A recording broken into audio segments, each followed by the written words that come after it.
The annual meeting, that's probably what the cover of the booklet looks like that we'll give out next week. What's that? Oh, the penguins? Yeah. Yeah, I know. I should put the penguins on the cover because people really like the penguins. This is why we do it, because we have to legally with the diocese, with the church, and as a corporate entity, we have to have an annual meeting. And there's some things that we really do need to do as well. So there are reasons for doing it. Some of them just basically because you have to. That's the agenda. Bill, you raised the question about the electing of the new vestry, and again, there's no provision for allowing for 4 nominations. Therefore, the 3 nominees you have are the only nominees you get to consider.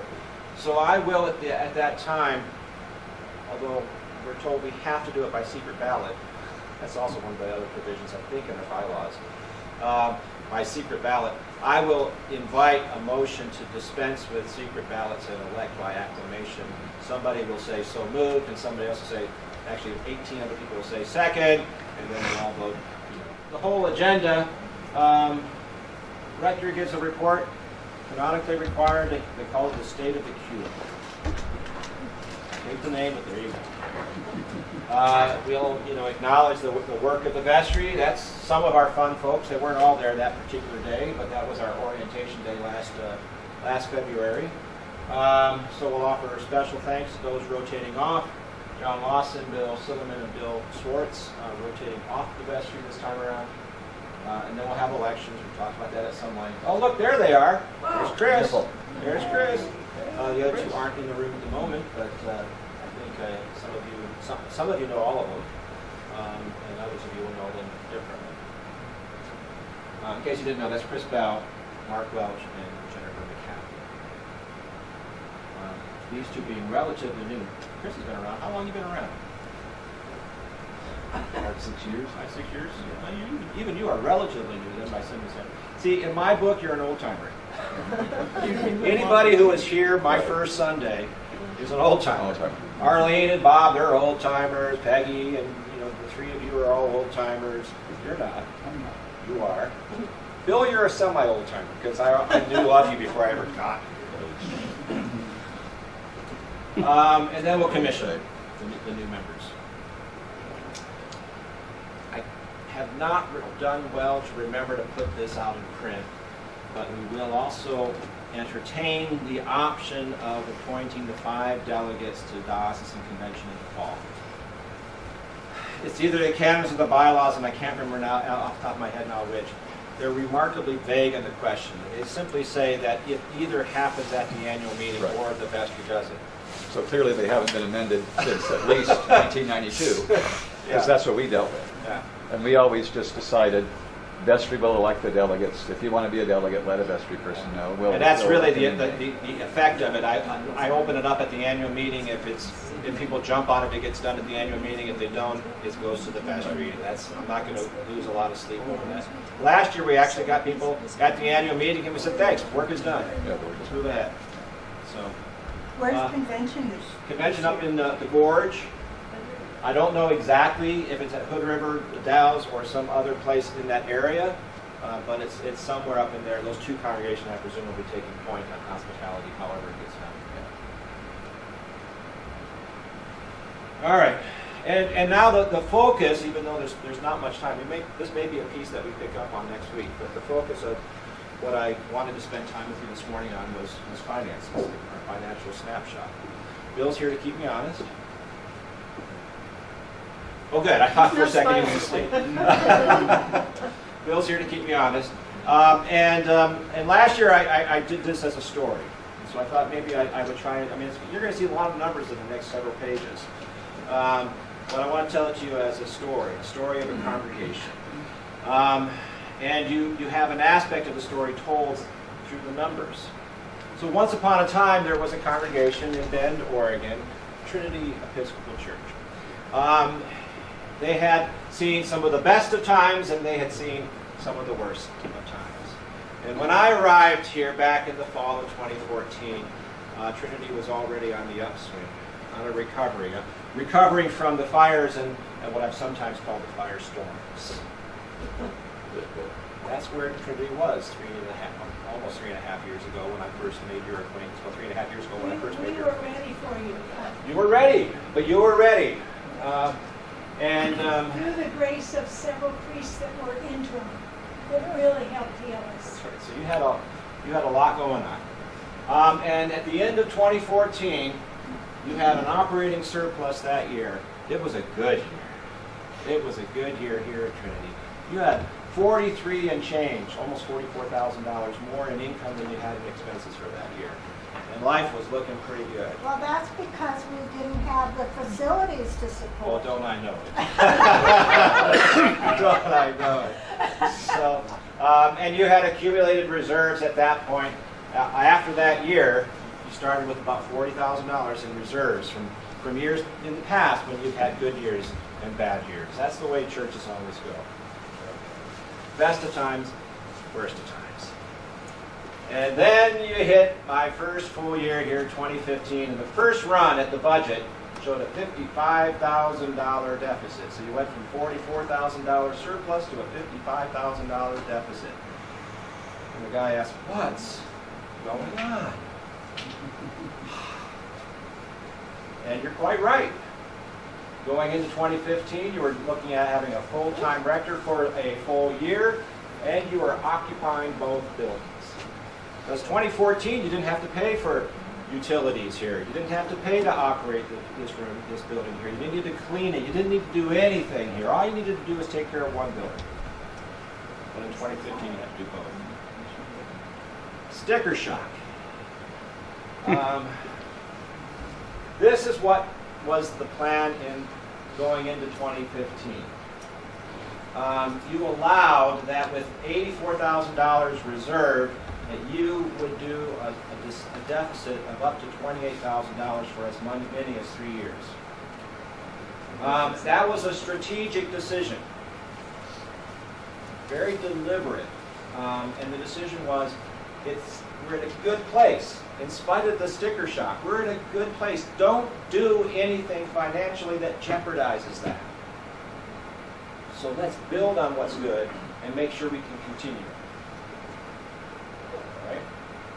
All right? And so you needed to figure out how to do two things. When you got a big gap in the budget, you've got to look at both income and expenses, right? So we made the decision that we had received a special gift early in the year, so we knew we had some extra money coming in, $20,000 that year. We would do some transfer of funds from what was called then the Challenge Grant. That was all that was in that fund, but that was available to be used, so it was used. And then there was this commitment, this vague commitment, that sometime in the coming year, Trinity would raise an additional $15,000. We don't know how, we don't know when, but we'll do it. And if you did all that, and you watch your expenses, you'd only have $28,000 in the hole, a third of your accumulated reserve. We can do that, we said. So that's how the budget went.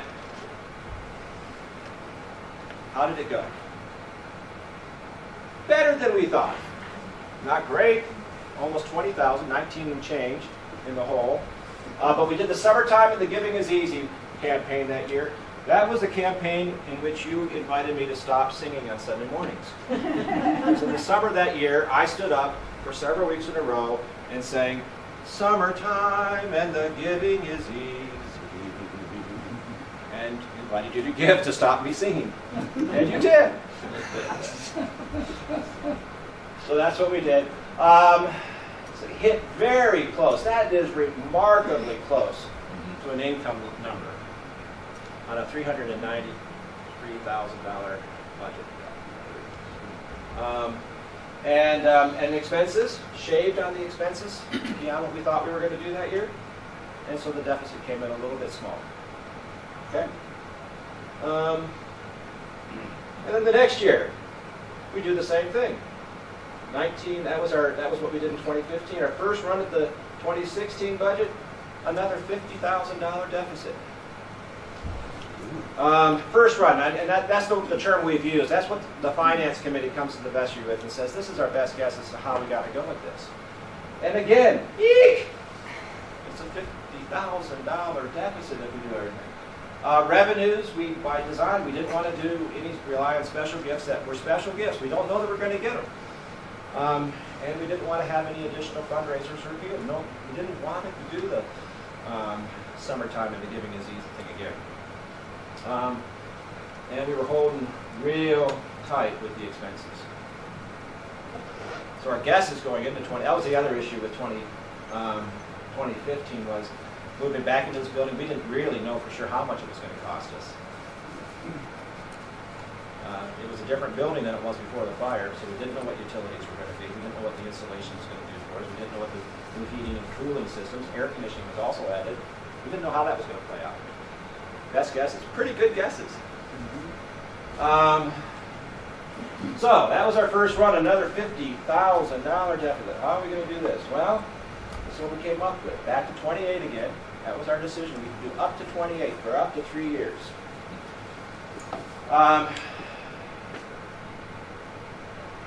And we had a pretty good guess at what the overpaid pledges might be because we have some history there. People have historically, when able, given a little more than they pledged. And it adds up. And then we said we're going to have to do some other kind of fundraiser, some other kind of appeal. And so this year we said it's going to be 17. I think it was 16,690 was the number. It just was a plug to get us down to 28. We got to raise it. That's what we did in 2016. And the actual 10,377. That thumb was the symbol for what we called that year was the I'm in campaign.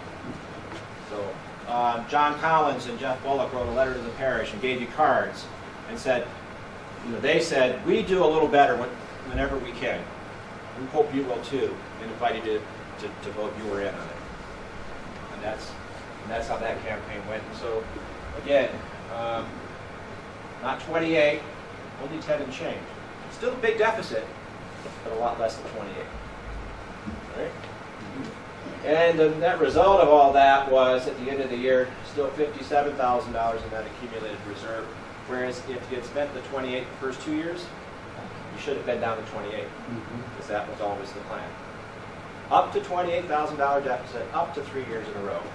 Well, you're doing better than that. That's starting to feel pretty good, huh? I think maybe we're turning the corner on this. That's great. All right, here's some details just to see it. So pledge income, down a little bit from the 314. Not bad, but a little bit. Plate and sustained giving, down quite a lot from what was budgeted. But that's always a hard number to guess. Special gifts, there's where we made out. Jed, define sustained giving, if you would. Is that people who don't pledge but reliably? There are two main things in that category. Plate is what people throw in the plate, cash, whatever, you can't account for. And sustained giving then becomes those people who come into the parish and who give, but they don't make a pledge. And some of them may be doing that for a number of years. Some of them may be coming in mid-year, and they start giving on a regular and predictable basis. And so that's easy for Joan then, who does the accounting on that, to say, that person is clearly somebody who's giving. Well, we got a special gift that year that we weren't budgeting on, another $20,000. Well, that saved us, huh? There was a mid-year transfer of funds for a particular thing that was added. That's kind of a wash because it actually increased expenses too. Foundation, and there's that I'm in campaign that year. And again, expenses.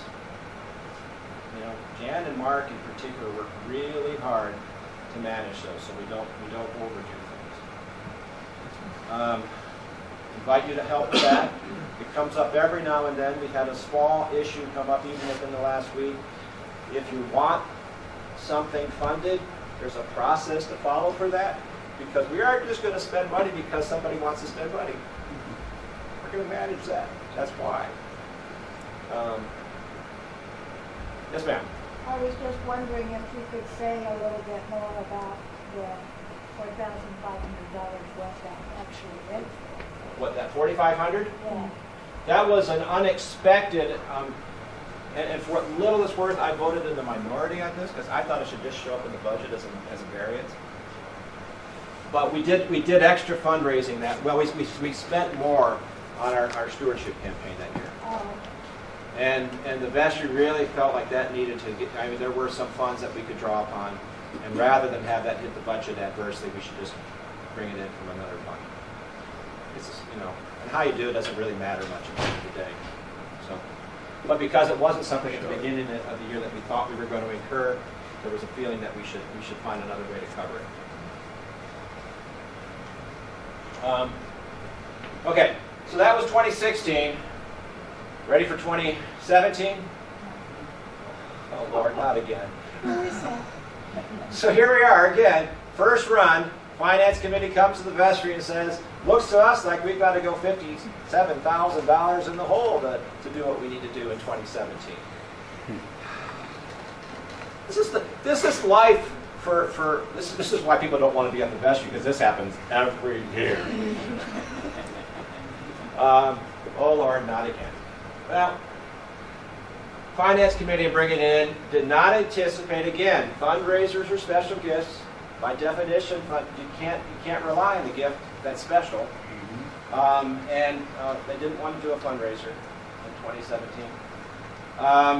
And there were some expenses that they said, you know, we've been holding the line on expenses for a number of years, including salaries.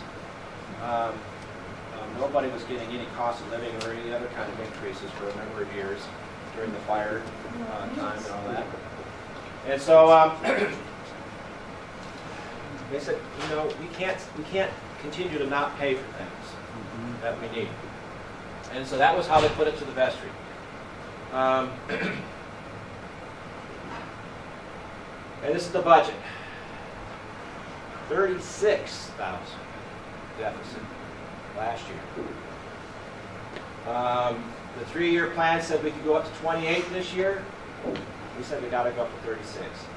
Partly because we said we know we have more money in the bank than we expected to have. We can afford to. But primarily the thinking was we really needed not to shave there, not to cut into that. Where does it show, Father, that how much we take out or use from the foundation, the interest from the foundation? That'll be, I think, on the next slide. There it is. The foundation has now for a number, 2 or 3 years now, and 2018 will be the next one, has been able to add about $10,000. That's the interest of what the money is. That's right. They're not dipping into endowments. They're not doing anything that. What's the total corpus?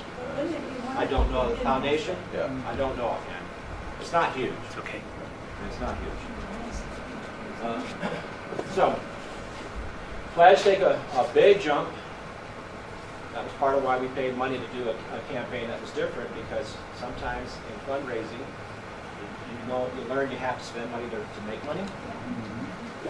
So, plate and sustain giving, flat from the year before. If you remember, this one was a disappointment the year before because we budgeted $45,000 and only got $32,000. So we said, let's be a little more conservative here. Weren't planning on any special gift, but we were imagining, again, historically, people have done a little better than their pledge as they can, so we thought reasonable to expect we're going to get $10,000 there.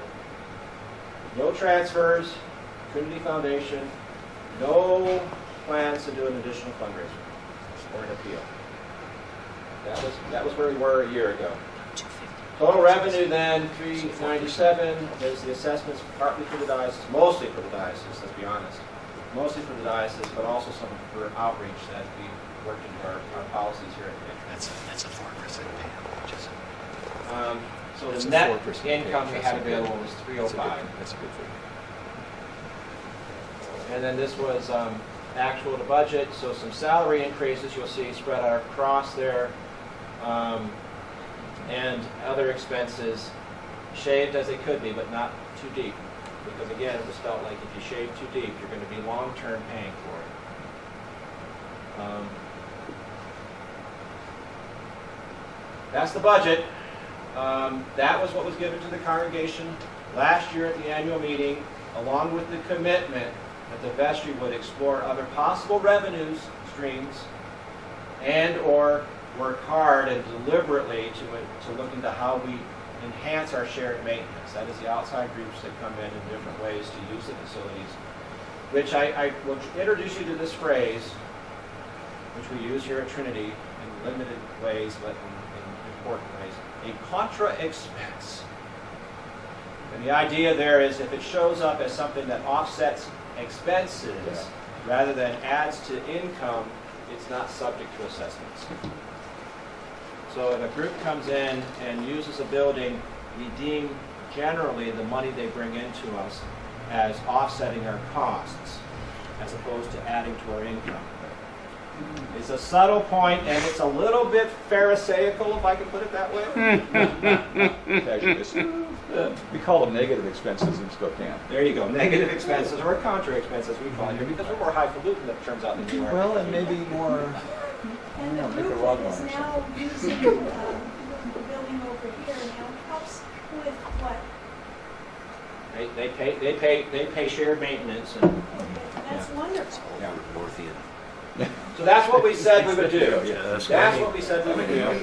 And as a small point, and I'll come back to that before we're done yet this morning, when that's presented to, and I don't know, Bill, if this was, if our current bylaws are a relic of our prior ones, or maybe again it's canons. Maybe canons. But we're told simply, and I'm coming back to it, I think it is canons. All the canons say about the budget process is the treasurer presents a budget to the parish for approval.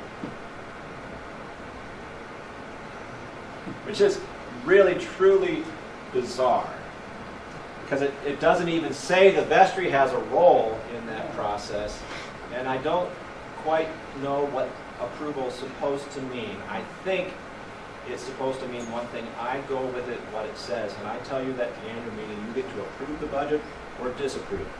But we are not going to spend any time at an annual meeting arguing about a budget and making amendments to amend the budget and all those things. That's a recipe for disaster. So It's a recipe for being there 5 hours. So last year we passed this budget with hardly any comment, or we approved this budget, with hardly any comment at the annual meeting, which was truly shocking to me. I thought it deserved at least some comment. It got comment. We did prep work. We let folks know what was going on. So how did we do? I made that number red now because that's how we often think about it, being in the red. $36,000. You ready? Drum roll. Got a $2,800 surplus last year. Don't go any one place with that celebration. Don't pat anyone on the back. Pat everyone on the back, because that's the only way that happens. Here are some of the details. Pledge income came in pretty close. I will actually argue against the Finance Committee and against the vestry and tell you we did better than 100% on our pledge income. They will tell you we did 96% on our pledge income because 330 compared to 345 is only 96%. But here's the thing. $23,000 came in from people who pledge. That's over their pledge. That's above and beyond their pledge. Some of them expressly, because the Wizards, if you remember, in the summer, sent out a letter saying, if you can give a little better than you've been doing, do please. We'll make that commitment. We'll ask you to join us.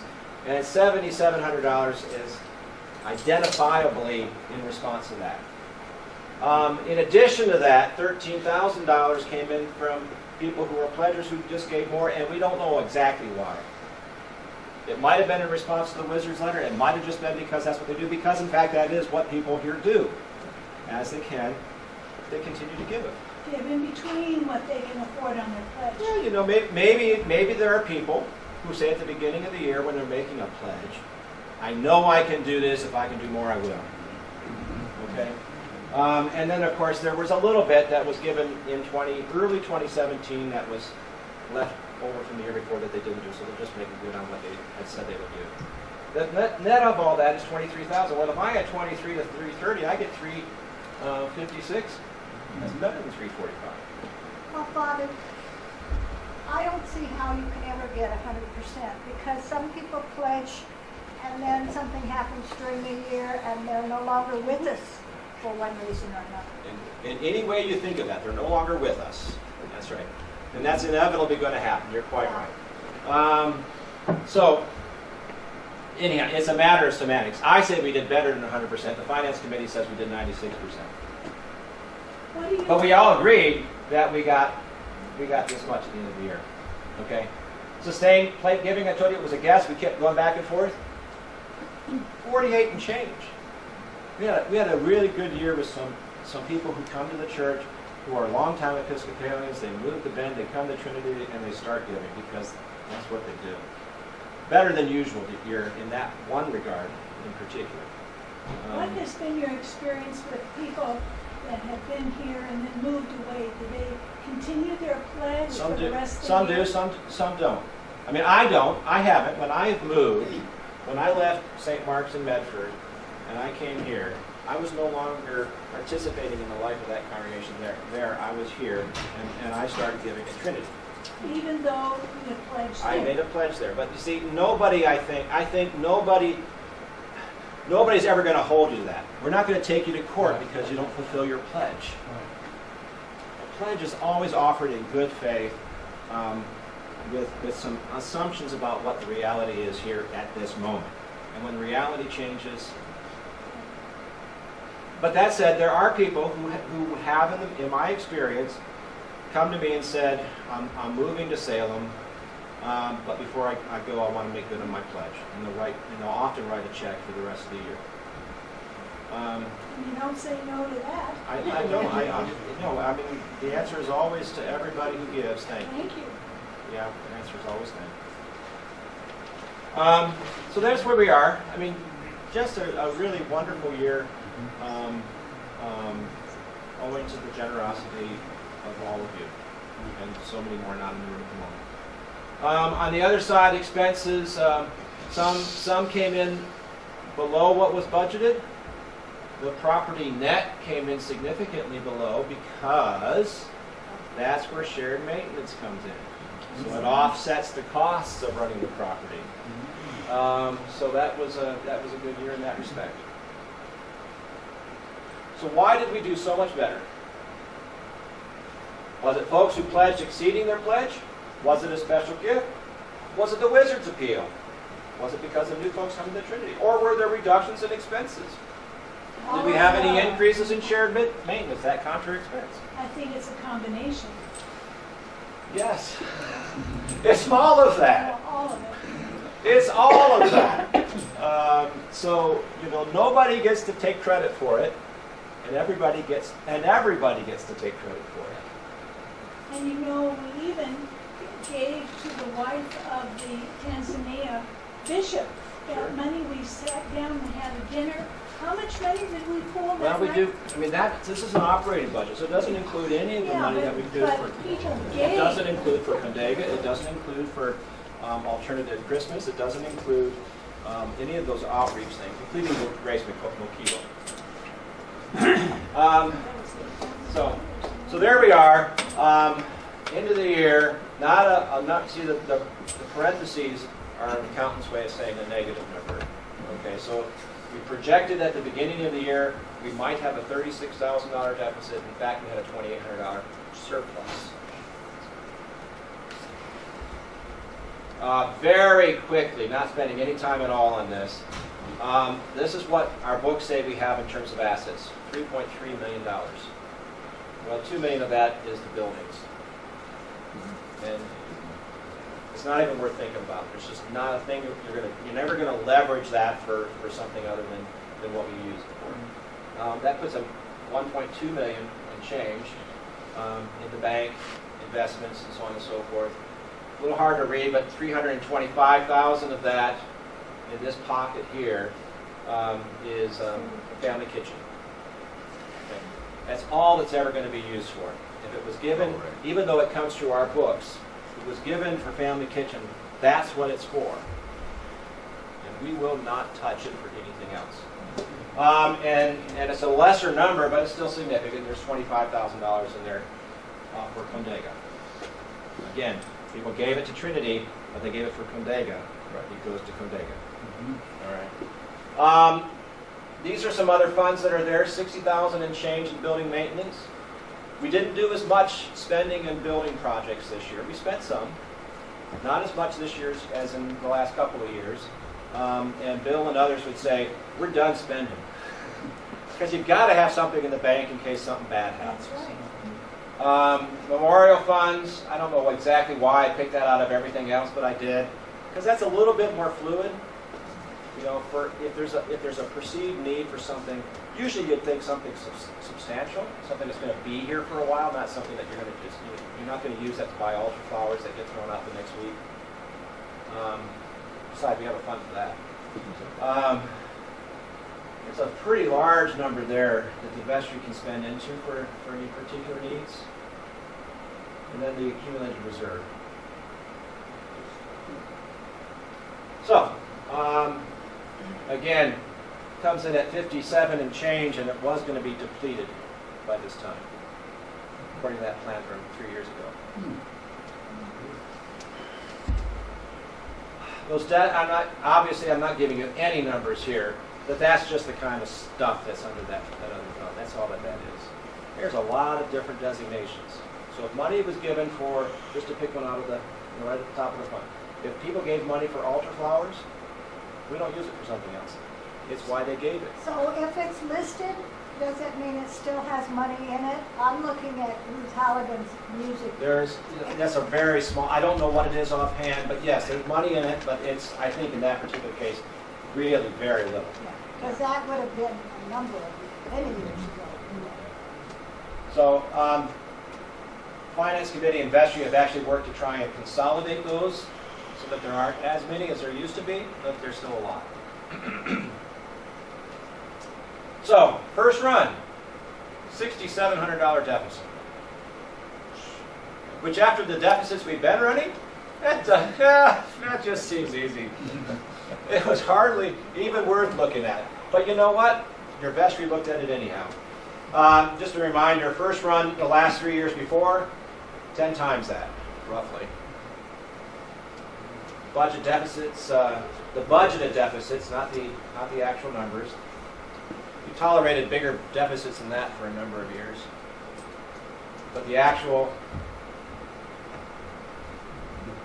so that's what the vestries approved. Oh, wait, 669 surplus. The vestry adopted a budget for the first time in many years $1 that is reflects good. a surplus. To break even. After Not 36 much, years of doing but it's a this, surplus, $1 not a is deficit. Yay. good. $1. And that's what's going to be presented to the annual meeting next week for approval. Some details, pledge income, that's actually discounted from the total of estimated giving cards given. So very strong response on our estimated giving cards. The vestry, we have for the first year actually said we're not going to call all of it good because we know we're not going to get it all. Plate and sustained giving, it's a guess. Probably can't rely on having as strong a year next year as we had, or this year as we had last year. Who knows? You might be surprised. I'd rather be surprised in a good way than in a bad way. We don't plan on a special gift, even though we got one at the very end of the year, on the Friday before New Year's. Walked in with a $10,000 check. This was last year, This 17? was December 29th, 2017. Walked in with a $10,000 check. That's nice. Overpaid pledges, $17,000. It's a guess, and we're going to have to work at it. I'll get back in a second. So that's where we come out. It assumes overpaid pledges of $17,000, and you know what they say about assuming. Yes. So I'm changing that. We're crossing out assume. Rather than assume, we need to talk about finances this year. So you might not get a wizard's letter, but you might at the end of the first quarter get an update from Bill and or the Finance Committee and or the vestry saying this is where we stand right now. remind you that we depend on you for your generosity. Please give.